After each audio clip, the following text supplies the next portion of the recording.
Assalamualaikum warahmatullahi wabarakatuh. Selamat malam semuanya, sahabat dari siaran santri. Pastinya kita malam ini sudah menyiarkan secara langsung di channel YouTube kita di program acara Santri Bicara. Untuk malam hari ini sudah kedatangan nih di studio kita salah satu tokoh pemuda, mungkin santri juga kali. Nah, makanya itu kita akan ulik nih, siapa sih yang bakal datang, terus juga apa sih apa yang sudah dilakukan sama dia, terus dia ngapain aja, terus mungkin dia sudah melakukan untuk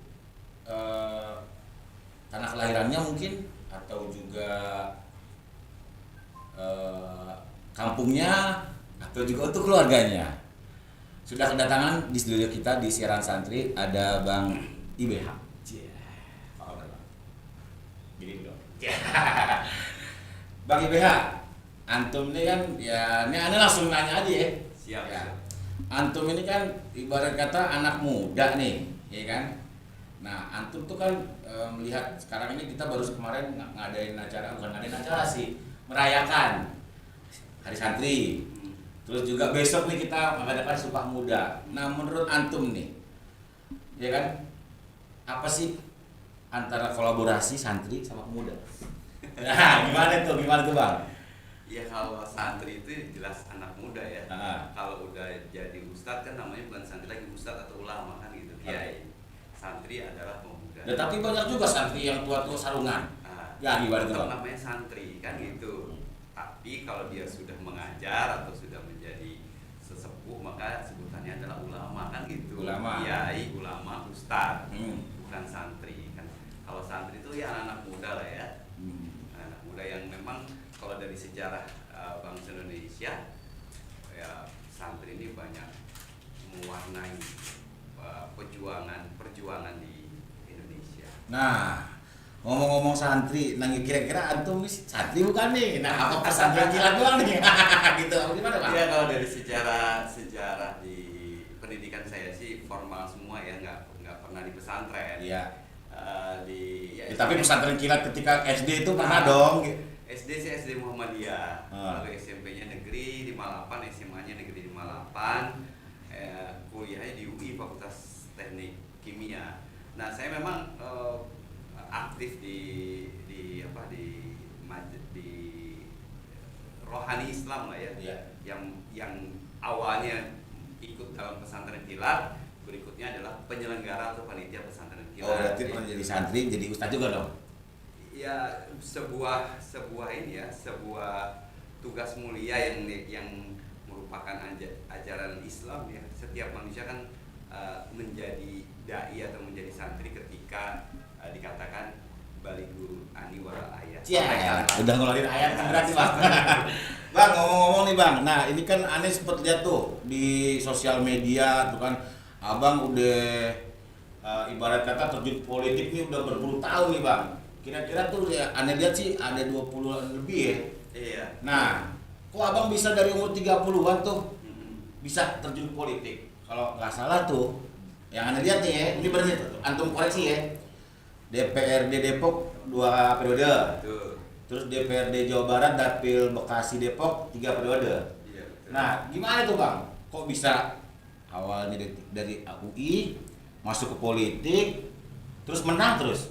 Alhamdulillah. Gimana tuh Bang? Iya, memang sejak SMA saya aktif di dakwah Islam lah ya. Kita mencoba bagaimana bisa mewarnai masyarakat kesadaran tentang berislam. Setelah itu kita bantu masyarakat dalam kehidupan sosial kemasyarakatan. Tapi pas tahun 98 ada reformasi gitu. Waktu itu Abang sempat ngerasain ikut demo juga Bang? Ikutan demo, ikutan kena semprotan gas air mata, ikutan jatuh-jatuh lari dan sebagainya, ikut ketakutan lagi. Waktu itu 98 belum udah lepas dari mahasiswa dong. Sudah lepas dari mahasiswa, tapi kita kan sebagai kakak kelas nih Yang ngedanain? Bukan mendanain, memberikan semangat dan ikut serta. Motivasi gitu ya. Jadi memotivasi dan ikut serta. Oke. Ikut serta dalam menduduki gedung DPR RI, ikut serta Oke. gitu, dalam reformasi tersebut. Nah, sehingga ketika memang 99 dibuka keran untuk partai baru, nah yang aktif di dakwah kampus direkrut untuk menjadi. Itu modelnya direkrut mendaftar atau dicomot nih, lo ikut ini enggak kan? Enggak, kita musyawarah lah. Oke. Musyawarah di para aktivis dakwah kampus, kita bikin partai lo, yuk gitu kan. Karena memang kita melihat perbaikan masyarakat itu ketika kita masuk ke pemerintahan bisa lebih banyak lagi ketimbang kita hanya di lembaga-lembaga yayasan gitu ya, atau di masyarakat. Berarti ya ibarat kata motivasi abang menyalurkan aspirasi rakyat. Iya, sama seperti sebelum-sebelumnya kita ingin membantu rakyat dalam memecahkan persoalan kemasyarakatan. Nah, kebetulan nyalon dan kepilih dari saya dulu dari Partai Keadilan, belum ada sejahteranya, 3 orang. Nah, dari 3 orang ini 3 orang tuh maksudnya di Depok? Di Depok, Oke. jadi anggota DPRD-nya dari Partai Keadilan hanya 3 orang. Nah, dari 3 orang ini ternyata yang berlanjut terus karir politiknya saya dari 3 orang itu. Itu di setting apa kecemplung bang? Ya mungkin Allah memberikan jalan saya itu kali ya, karena ya apa ya, memang nggak pernah kebayang bahwa saya akan terjun di dunia politik gitu. Orang tukang insinyur masa sih terjunnya di dunia politik gitu. Iya. Tapi ternyata memang ketika saya baca sejarah, rata-rata politikus insinyur gitu. Mulai dari presiden pertama kita Soekarno kan insinyur gitu. Iya. Ya, lu ada bakatnya lah gitu. Dan menjadi pembelajar cepat ya di dalam perpolitikan. Karena tugas dewan itu ada 3 yang paling utama. Budgeting, kita harus tahu anggaran kan itu, terus controlling, kita mengontrol pekerjaannya eksekutif, dan membuat perda legislasi. Nah, membuat legislasi ini yang kita harus paham betul tentang peraturan perundang-undangan, dari mulai Undang-Undang Dasar 45 sebagai landasan, lalu juga peraturan pemerintah, undang-undang, terus juga perda. Ya, belajar dikit-dikit lah, alhamdulillah. Kalau begitu abang yang paham dah, kalau begitu abang kan udah 5 periode. Iya kan. Nah, ketika antum masuk jadi caleg nih pertama kali, pasti mungkin ada dorongan atau juga pro kontra nih di keluarga tuh bang. Iya. Itu gimana tuh bang abang menyikapi? Ibarat kata umur 31 tahun kan, mendingan lo karir dulu deh, ya enggak? Atau enggak lo cari merit dulu, ntar umur 40-an baru masuk politik. Tapi abang dari Jangan salah, saya udah merit usia 25. Oh, 25. Iya. Jadi saya masuk politik udah punya anak 2 kalau nggak salah sih. Udah punya anak 2 nah, gitu. anak kecil kan? Iya. Iya kan? Anak Iya. kecil, terus istri juga pasti. Nah, kira-kira istri abang mendukung? Istri soleha ya, itu apa kata suami lah ya, insya Allah.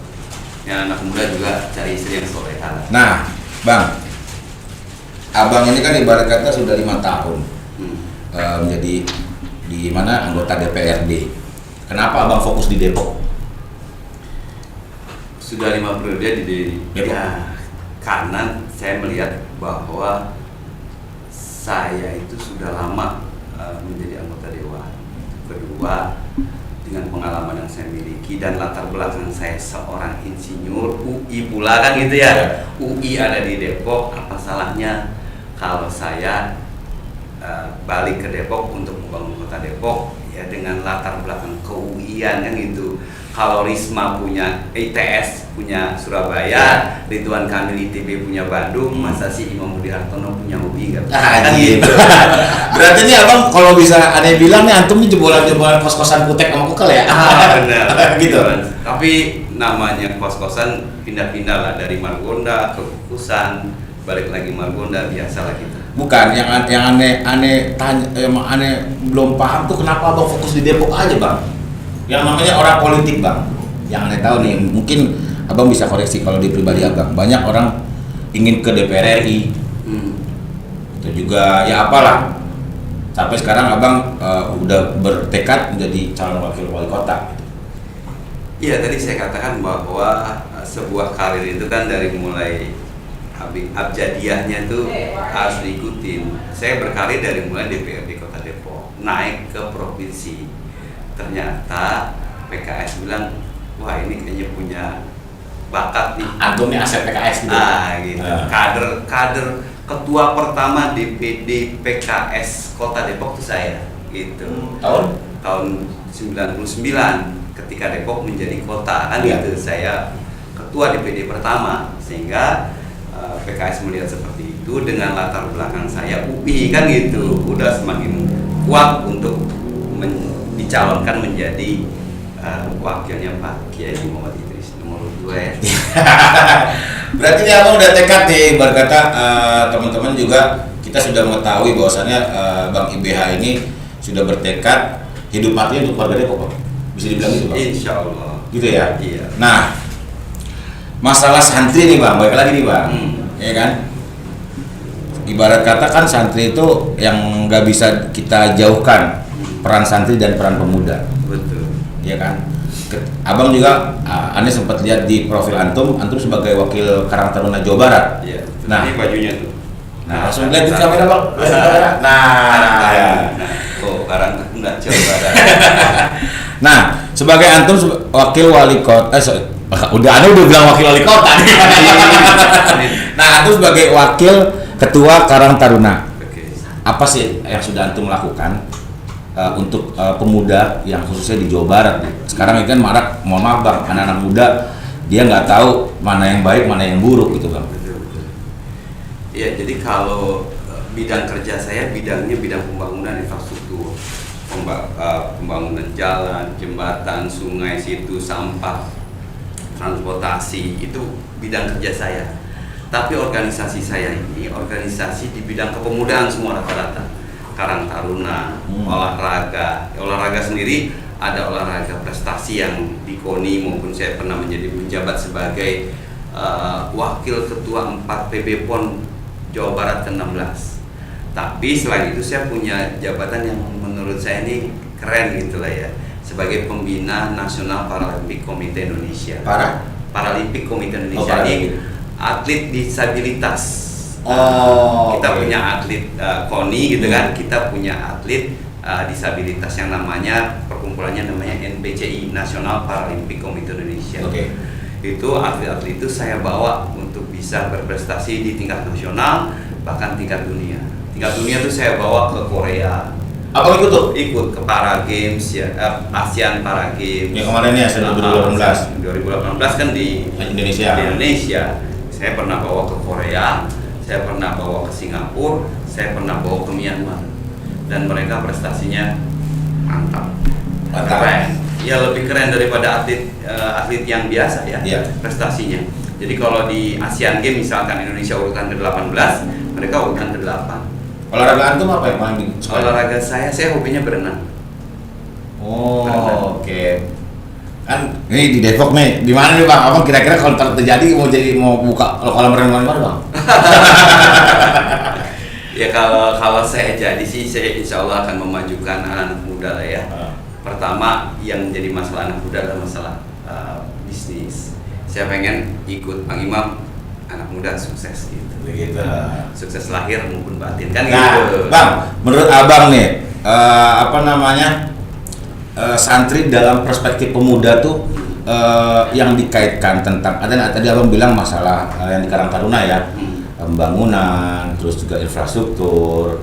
Itu apa Bang harapan Abang? Ketika nanti kan gua lihat taala Bang, mudah-mudahan kalau emang Abang dapat nih. Amin. Di sini kita apanya Bang, tapi wajib, bukan wajib sih. Bisa doain antum. Amin. Gimana Bang? Ya Depok kan sebagai kota religius ya, yang nggak lepas dari keagamaan di kota Depok, baik dia Muslim maupun non Muslim ya, Nasrani kah, Katolik kah, Hindu kah, Buddha, merupakan bagian yang tidak terpisahkan dalam negara kesatuan Republik Indonesia. Berarti religiusnya bukan hanya Islam doang dong? Bukan, kata religius itu bukan milik Islam saja, tapi milik seluruh umat beragama. Itu yang perlu kita pahami gitu. Kebinekaan itu penting banget gitu. Nah, bagian yang terpenting dari kehidupan beragama adalah santri, dalam hal ini pesantren. kan gitu. Iya. Di beberapa kecamatan di Kota Depok sangat kental sekali pesantren-pesantren dan santri-santrinya gitu. Nah ini mudah-mudahan nanti kita ini Depok sedang menggarap perda kota religius. Nah disitulah nanti payung hukum untuk teman-teman pesantren, teman-teman santri maupun dari teman-teman non muslim yang kita akan bisa berbagi kebijakan-kebijakan APBD untuk membantu. Berarti dapat anggaran? Agaman. Iya, akan ada anggaran Untuk pesantren? Untuk pesantren, untuk guru ngaji, untuk para pendakwah ya, untuk para pendeta, untuk para semuanya akan diberikan dengan payung hukum itu. Sekarang sudah ada, tapi baru sebatas dari keputusan wali kota. Kurang kuat, akan kuat jika ada perdanya, peraturan daerah yang memayungi itu semua. Keren gak?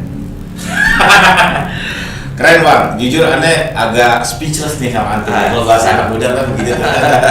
Bang, nih ngomong-ngomong nih bang, abang kan kemana-mana nih udah pakai baju sarung merah, pakai pecian, ya nggak? Terus baju putih juga kan? Betul. Nah ada filosofinya nggak bang? Ada, jelas ada lah ya. Kalau itu sarung merah buat sejadah apa buat sarungan ya? Kalau orang Betawi ini serbaguna gitu kan? Bisa buat nabok orang? Iya, bisa buat bela diri kan? Iya benar. Bisa buat sholat, bisa buat bela diri, bisa juga buat itulah, buat apa ya? Buat tambah ganteng lagi. Kira buat kulit ini gitu. Ya, jadi memang kita pakai pasangan ini semua ini pakai peci, pakai sarung merah, terus pakai baju koko putih. Memang peci merupakan lambang nasionalisme. Ya, Soekarno juga memberikan inspiratif kepada kita Indonesia ketika di kancah internasional. Apa nih yang membuat Indonesia kelihatan sama yang lain? Kan peci yang dipakai oleh beliau. Yang kedua, warna merah dan putih di kami adalah lambang nasionalisme juga, sebagai lambang negara. Bendera kita kan merah putih gitu. Jadi itu sebagai sebuah keinginan kita bahwa Depok bagian dari negara kesatuan Republik Indonesia, merah putihnya itu gitu kan. Dan dengan selempang sarung berwarna merah ini merupakan kita ingin membangun budaya kota Depok gitu. Karena pembangunan itu nggak cuma fisik, tapi manusianya harus dibangun. SDM-nya. Dalam hal ini budaya yang ada di Kota Depok juga kita harus hidupkan kembali nih. Ya kalau kemarin mungkin peran infrastrukturnya lebih banyak, ke depan mudah-mudahan peran budayanya juga ikutan lebih banyak. Nah sebagai abang kan ketua Karang Taruna nih, wakil ketua Karang Taruna, yang sudah abang lakukan untuk advokasi sebagai anggota DPRD di kalangan anak muda apa? Ya kalau sebagai anggota DPRD tadi saya bilang bahwa kita punya peran budgeting. Awalnya itu teman-teman Karang Taruna Jawa Barat itu sebelum saya masuk di Karang Taruna Jawa Barat itu anggarannya hanya 300 juta. Sementara pramuka anggarannya 6 miliar. Jauh nggak? Jauh. Ibarat langit dengan itu dah dengan sumur kan? Sumur, jauh banget kan gitu. Ya alhamdulillah dengan masuknya saya di Karang Taruna saya bisa advokasi karena sebagai anggota dewan dan masuk di panitia anggaran, saya berjuang tolong dong samain antara pramuka dengan Karang Taruna, kan sama-sama anak kegiatan anak-anak muda kan gitu. Akhirnya jebol alhamdulillah sekarang sudah 2-3 miliar lah anggaran Karang Taruna Jawa Barat kan gitu. Itu dibagi per kota atau gimana? Oh enggak, kalau anggaran provinsi hanya untuk Karang Taruna Provinsi Jawa Barat. Maka ke depan nih teman-teman Karang Taruna, kalau saya jadi wakil wali kota dan latar belakang Karang Taruna, mudah-mudahan kita bisa menganggarkan Karang Taruna setiap kelurahan 50 juta. Nah, 50 juta? 50 juta. 50 juta per tahun? Per tahun. 50 kali 63 kelurahan berapa? 3 miliar lebih. Berarti lebih banyak dari Provinsi Jawa Barat. Saya Depok ya Bang? Iya, kenapa saya menganggarkan sebesar itu? Kita melihat kekuatan APBD Kota Depok. Kalau Depok makin makmur, mudah-mudahan anggarannya bisa lebih gede lagi. Nah, kan abang kalau pas lagi belusukan gitu kan, abang suka menyampaikan bahwasannya setiap kelurahan dapat 5 miliar. Iya, 5 miliar ya. Betul. Itu untuk APBD-nya. APBD untuk pembangunan berbasis kelurahan dengan kebijakan memberikan 5 miliar per kelurahan.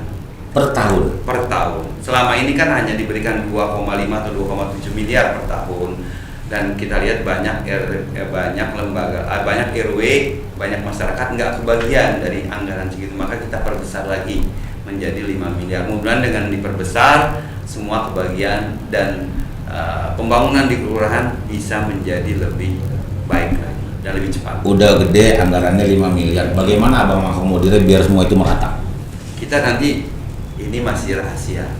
Kita akan bagi-bagi untuk infrastruktur, untuk sosial, untuk budaya, untuk Karang Taruna, untuk rumah ibadah, untuk kader posyandu, PKK, bank sampah dan seterusnya. Nanti per kelurahan ya ada masjid, ada gereja, mungkin bisa kayak gitu. Bisa, sangat memungkinkan sesuai dengan aturan perundang-undangan yang berlaku, insya Allah. Nah, udah keren banget deh Bang. Ngomong lagi nih Bang, sepak terjang antum nih di mana di dunia politik. Berarti antum dari tahun 99 sampai sekarang 2020. Iya. 21 tahun. 21 tahun. Bang, biasanya orang berpolitik itu godaannya harta, tahta, wanita. Abang gimana sikapnya? Ya kan antum udah sendiri, anak sekarang aman-aman aja gitu ya. Insya Allah ya. Mudah-mudahan ke depan juga Allah jaga. Amin. Karena kita sebagai sebagai umat Islam, saya sebagai orang Muslim, landasan yang harus kita penuhi sebelum masuk ke dunia politik memang keyakinan terhadap Allah Subhanahu Wa Taala, kan gitu. Karena yang namanya pengawasan itu bukan dari polisi, kan gitu, bukan dari teman, bukan dari KPK, tapi pengawasannya ada dari atas. Ya dengan berilmu begitu, mudah-mudahan ya Allah menjaga kita. Pertama minta kita malu kalau melakukan hal tersebut, kedua minta perlindungan, minta dijaga sama Allah supaya kita tetap menjadi yang amanah. Iya. Kan banyak nih anak-anak muda sekarang Bang masuk terjun politik. Ibarat kata kalau memang nanti antum jadi, antum pasti akan memberi corong dong. Antum sebagai condongnya mereka nih. Betul. Iya nggak? Ibarat kata gua harus model ke IBH nih. Bagaimana mungkin Abang bisa kasih kisi-kisi ke teman-teman? Gitu ya. Ya justru saya ingin mendorong nih teman-teman anak-anak muda nih, tahu nggak? Besok kan 28 Oktober Sumpah Pemuda tuh. Ini tokoh-tokoh Sumpah Pemuda itu pada waktu 28 Oktober 1928 itu usianya masih pada muda Bang. Ya. Kayak misalkan Soekarno baru 27 tahun. Iya. Muhammad Yamin itu baru 25 tahun. Iya. Lalu W.G. Rudolf Supratman juga 25 tahun. Ada lagi yang usia 21 tahun. Itu keren-keren banget. Usia segitu sudah bikin sejarah Sumpah Pemuda gitu.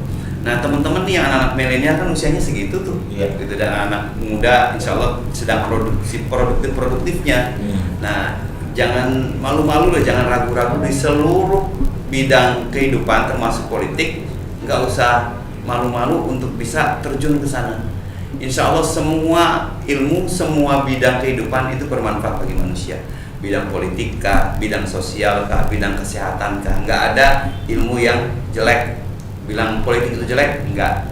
Politik itu jelek karena oknumnya, kan gitu. Tapi kalau dia kenal politik, dia akan bermanfaat bagi masyarakat. Contoh saya misalkan, tahun 2020 saya bisa beliin ambulan beberapa lembaga, kan gitu, kan bagus. Ambulan buat siapa? Buat yang sakit. Saya dapat pahala nggak? Saya dapat pahala. Bener. Gitu. Saya bisa apa? Ngebangun jalan nanti underpass, mengusulkan jalan underpass di Sartika.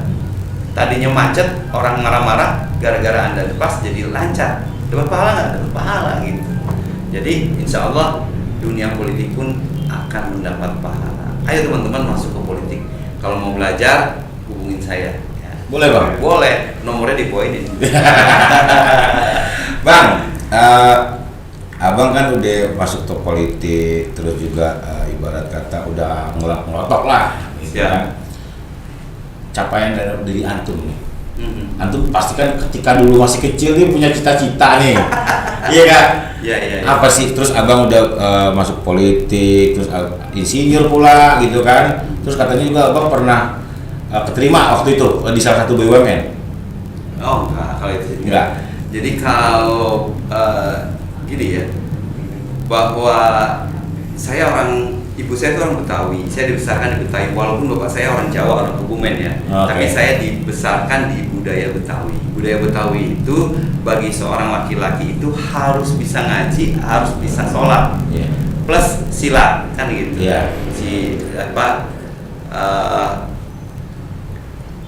Jagoan-jagoan Betawi kan gitu, dia jago silat gitu, si Pitung jagoan silat kan, tapi dia juga pintar ngaji gitu. Makanya saya punya pantun dulu nih, boleh? Oh boleh, siap.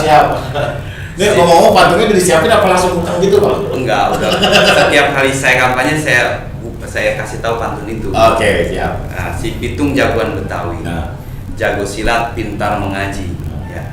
Wali kotanya Pak Kiai, tambah mantep, wakilnya alumni UI. Jadi kan kotanya berkah, dibangun sama tukang insinyur gitu Bang. Oh gitu. Nah, jadi memang untuk tukang insinyur ada yang inget si dulu. Kan presiden kita insinyur, ya kan? Gubernur kita insinyur Ridwan Kamil. Mudah-mudahan wakil wali kota ke depan insinyur Imam Dartono. Gitu Bang. Nah iya Kak, tadi kan Abang bilang harapan antum nih. Iya enggak? Yang belum tercapai itu apa sih Bang? Ya alhamdulillah sih kalau dari sisi cita-cita kecil sebenarnya pengennya jadi biasa, anak kecil dulu kan ikut-ikutan. Saya mau jadi pilot kan gitu. Sama dong kayak sama ya. Kita kecamatan kita kan. Rata-rata anak kecil gitu, pilot, dokter kan gitu, insinyur kan gitu. Tapi waktu itu saya pengennya pilot. Nah, dan orang Betawi tadi saya katakan bahwa nggak pernah kepikir habis SMA tuh ada sekolahan lagi kan gitu. Setelah SMA saya baru berpikir, kok teman-teman pada daftar lagi nih kan gitu. Ya udah ikut-ikutan aja daftar. Alhamdulillah kan keterima pula gitu di UI pula kan gitu. Dulu SMA-nya IPS. SMA IPA. SMA Negeri 3 Jakarta. Jadi SMA 3 nih. SMA 3 Jakarta nih teman-teman, SMA Negeri 3. Makanya gini 3 Jakarta. Teladan insyaallah. Ya jadi politisi bukan merupakan cita-cita saya. Cita-cita saya adalah menjadi pilot, tapi setelah SMA, setelah kuliah cita-cita jadi tukang insinyur, kerja di perminyakan karena teknik gas petrokimia. Pengennya sih kerjanya di Pertamina atau di perminyakan lah. Saya dapat beasiswa di UI itu, saya dapat 3 beasiswa. Beasiswa percepatan insinyur, beasiswa Pertamina, sama beasiswa dari lembaga Saudi Arabia. Jadi 3 lembaga. Berarti antum kuliah 4 tahun gratis? Saya kuliah masuk UI susah Bang. Jangan cepet-cepet lulus. Jadi saya 7,5 tahun kuliahnya. Karena dapat beasiswa. Setengah tahun lagi itu kena dia tuh. Enggak ya, setengah tahun lagi kena dia. Dulu batasnya 7,5 tahun. 7,5 tahun ya. Maklum, saya anak aktivis. Kedua anak supir taksi Bang.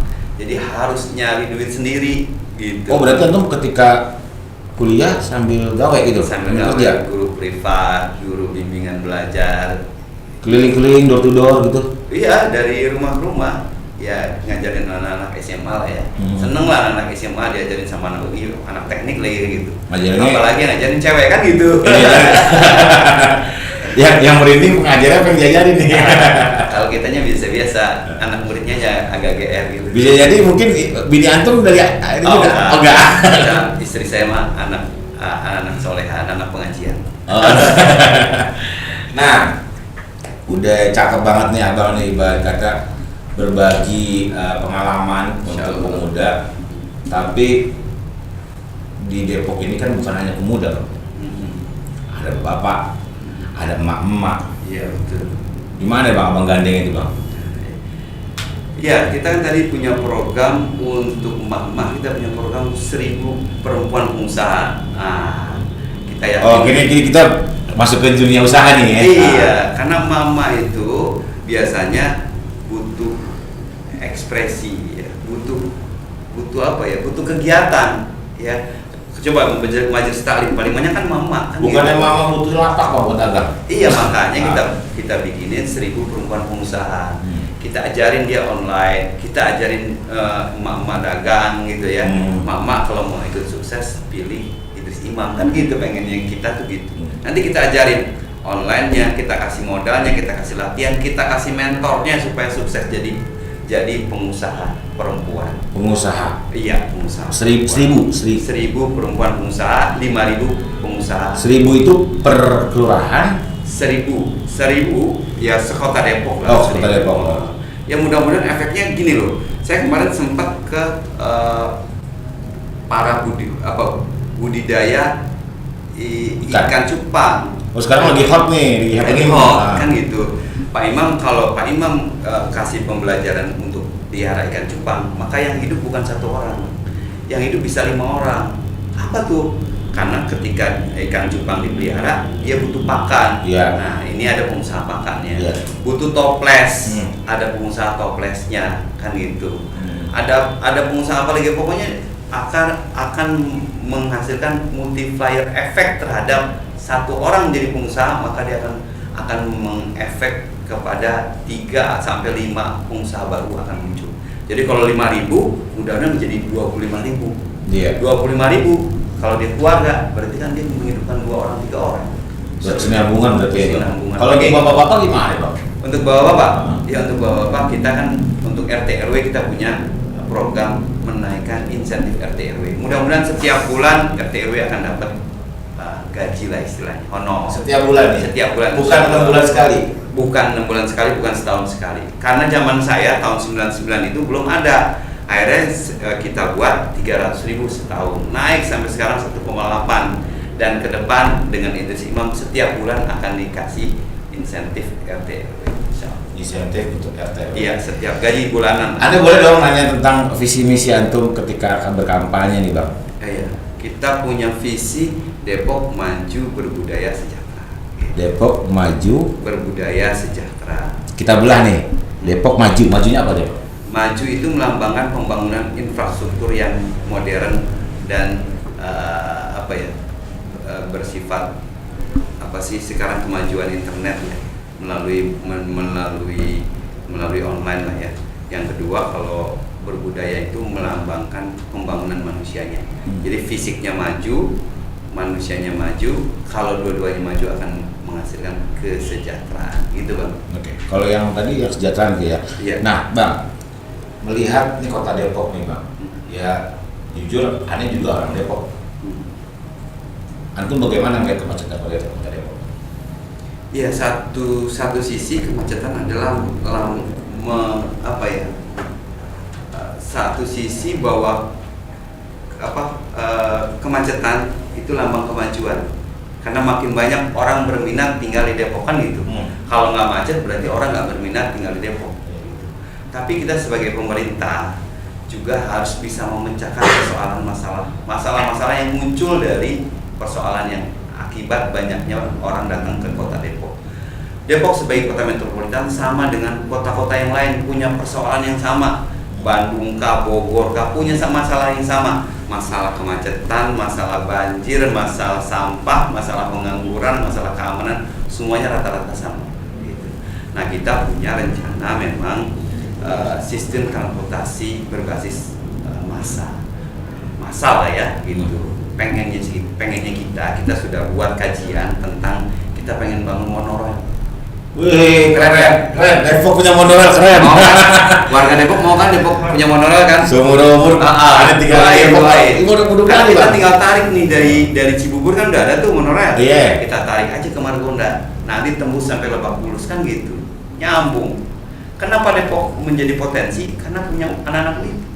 Ada UI gitu. Jadi enak gitu.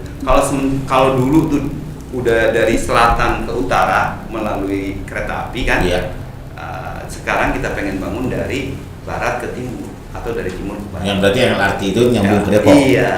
Mudah-mudahan kita sudah punya kajian sistem transportasi massal di Kota Depok berbasis monorail. Tuh. Mudah-mudahan bisa direalisasikan ya. Mudah-mudahan insya Allah. Harapan apa tahun berapa Bang?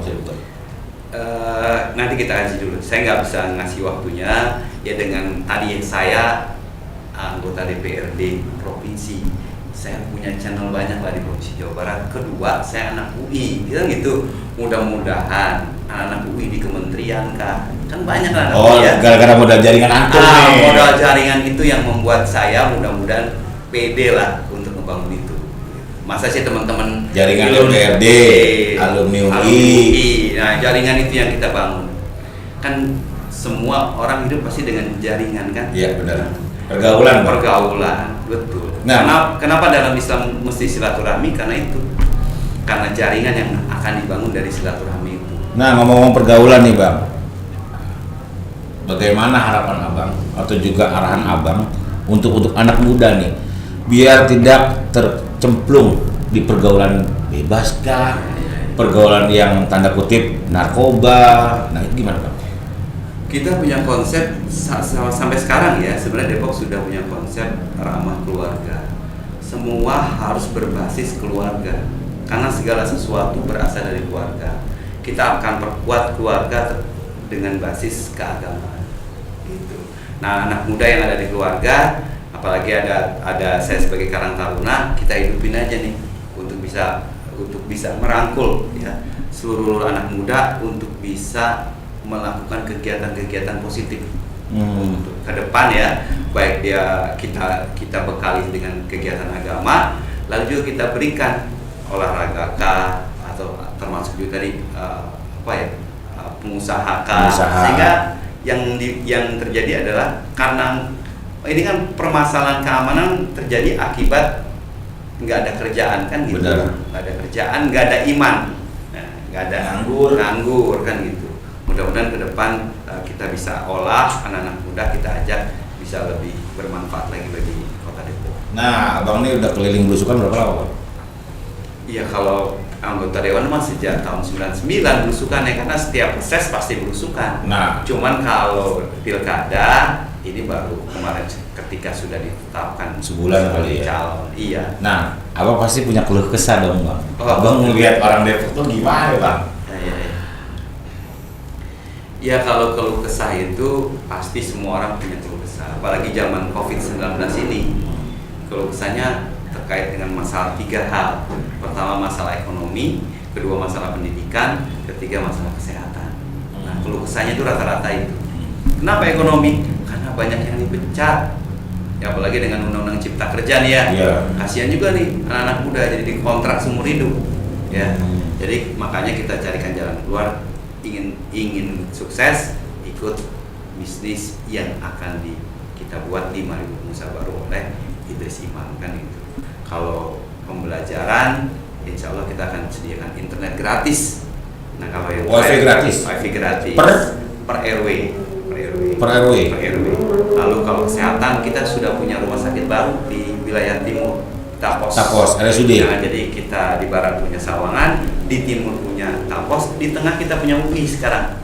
Jadi warga Depok nggak usah jauh-jauh, nggak usah ke Fatmawati, nggak usah ke Pasar Rebo. Insya Allah bulan November UI akan terbuka untuk umum dan bisa pakai BPJS. Mudah-mudahan. Jadi berarti UI jadinya RSUD dong, Bang?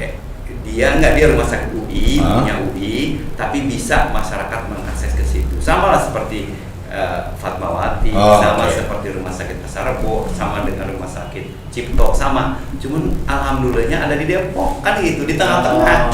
Jadi barat ada, timur ada, tengah ada. Nah, enak kan Depok. Kalau barat kan di Sawangan, betul. Tengah di UI, terus timurnya di Tapos. Jadi lengkap. Mudah-mudahan sih pada sehat. Jangan ke rumah sakit ya. Apalagi lagi corona begini, Bang. Sehat lah, jangan sakit ya. Nah. Tapi kalau sakit sudah di backup 3 rumah sakit.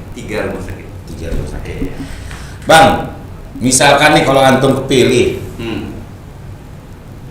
kan ibarat kata namanya orang jadi wakil, udah jadi ya naiklah jabatannya. Insyaallah, amin. Kalau orang awam nih, ini bicara sama orang awam, ketika orang naik, gimana antum menggandeng rakyat nih? Gandeng rakyat. Saya sebenarnya turun. Iya kan? Berarti bisa aneh capkan berarti 20% antum di kantor, 80% antum di lapangan. Nanti tergantung dari saya, karena saya legislatif ya, biasa di legislatif, belum pernah di eksekutif gitu kan. Dan kita belum tahu ritmenya seperti apa kan gitu. Tapi sebagai sebuah jenjang, sebenarnya jenjang saya tuh dari Depok ke provinsi, dari provinsi balik lagi ke Depok, turun lagi sebenarnya kan gitu. Cuman tapi kan beda DPRD eksekutif dengan legislatif. Yeah. Nah, nanti mendalami eksekutif, mudah-mudahan ya selama ini sudah ada gambarannya lah ya. Tapi gimana ke depannya, mudah-mudahan saya bisa lebih dekat kepada warga Depok. Ya, ada berarti Anda bilang tadi dong 20% di kantor, mungkin nggak kayak gitu, Bang? Ini bukan masalahnya presentasi, tapi masalah hati dan kedekatan. Ya, bayangin ya, orang yang ke rakyat, tapi rakyat merasa nggak dekat kan percuma juga kan gitu. Ya kalau seorang Bang Imam Budi Hartono mudah-mudahan berapapun presentasinya rakyat merasa dekat. Kan sekarang nggak perlu hubungan offline kan, online pun bisa. Iya. Jadi nggak perlu. Ya mungkin abang bisa sampaikan aja bang langsung warga Depok yang mungkin ada saran atau juga keluh kesah bisa lewat apa bang? Iya, untuk warga Depok, saya Imam Budi Hartono, calon wakil wali kota Depok berpasangan dengan Bapak Kiai Joman Idris nomor urut 2. Ya ke depan mudah-mudahan bisa sinergis dengan warga Depok. Kalau ada keluh kesah, insya Allah kita akan buat namanya Depok Quick Response. Quick Response. Cepat ya. Yeah. Mudah-mudahan kita bisa aplikasi itu bisa bermanfaat buat warga untuk bisa menyalurkan aspirasinya, menyalurkan permasalahannya ketika ada permasalahan yang muncul di warga. Nanti insya Allah melalui pemerintah, kami sebagai kepala daerah mudah-mudahan begitu dengan segala perangkatnya bisa segera merespon terhadap pengaduan-pengaduan yang mungkin muncul dari masyarakat. Insya Allah kita buat program Depok Quick Response. Itu melalui apa bang? Atau surat? Media sosial. Sekarang kan udah berarti terbuka semua ya. Udah terbuka. Ya. Berarti ketika nanti ada yang nge-DM lewat Instagram, itu bakal abang respon ya? Nanti ada timnya. Oh ada timnya. Nggak semuanya harus masuk ke saya kan gitu. Kalau bisa langsung diselesaikan oleh kelurahan, selesaikan kelurahan. Kalau bisa diselesaikan oleh dinas. Tapi kalau harus merupakan kebijakan, mungkin oleh wali kota dan wakil wali kotanya yang harus turun tangan. Insya Allah. Thank you banget bang, terima kasih, syukron kasiron nih udah bahasa Inggris, bahasa Indonesia, bahasa Arab. Udah berbagi sama kita, terus juga abang memberi inspirasi pada anak muda, khususnya yang anak milenial lah ya yang ada di Depok. Karena anak lihat nih anak milenial di Depok ini ya lebih dari 50% tuh gawainya di Jakarta bang. Iya betul. Betul kan? Betul. Nah mudah-mudahan dengan siaran kita sudah disampaikan oleh Bang IBH, teman-teman hadiri lah ya. Karena saya sendiri seorang anak supir taksi, alhamdulillah ternyata Allah takdirkan sekarang seperti ini. Jadi terus bekerja keras, terus semangat ya untuk mencapai cita-cita. Insya Allah akan kabulkan. Karena garis tangan Tuhan gak ada yang tahu nih bang. Betul. Beneran bang. Betul. Kayak ya abang dari supir taksi, anak supir taksi tapi bisa mengangkat derajat orang tua bang. Iya, alhamdulillah. Nah gitu teman-teman yang sudah menyaksikan langsung secara live di akun YouTube Siaran Santri. Terima kasih Bang IBH, mudah-mudahan kita dapat berbincang lagi. Terus juga aneh doain Bang, abang sehat. Terus juga abang sukses. Harapan antum juga bisa tercapai. Yang pastinya Bang, aneh sebagai warga Depok jangan lupa sama warga Bang, itu aja Bang. Siap, insya Allah. Karena di pundak abang ini berapa Bang? Suaranya Bang besok Bang yang bakal milih? 1,2 juta suara. Jadi pemilih di Depok sekitar 1,2 juta. Mudah-mudahan banyak warga yang datang ke TPS. Amin. Jalan-jalan ke kota Jember, jangan lupa beliin kaos buat mertua. Ingat warga Depok 9 Desember coblos nomor 2. Iya. Yang pastinya harus protokol kesehatan Bang. Betul. Kesehatan nomor 1. Kesehatan nomor 1. Pilkada nomor 2. Ya, cakep. Terima kasih teman-teman yang sudah menyaksikan di Siaran Santri yang pastinya di acara Santri Bicara. Mudah-mudahan kita sebagai pemuda dan yang menyaksikan video ini, siaran langsung ini mengambil nilai-nilai positif dari sosok abang kita, Bang IBH. Dan jangan lupa terus like dan subscribe akun kita di Siaran Santri. Terima kasih. Wassalamualaikum warahmatullahi wabarakatuh. Waalaikumsalam warahmatullahi wabarakatuh.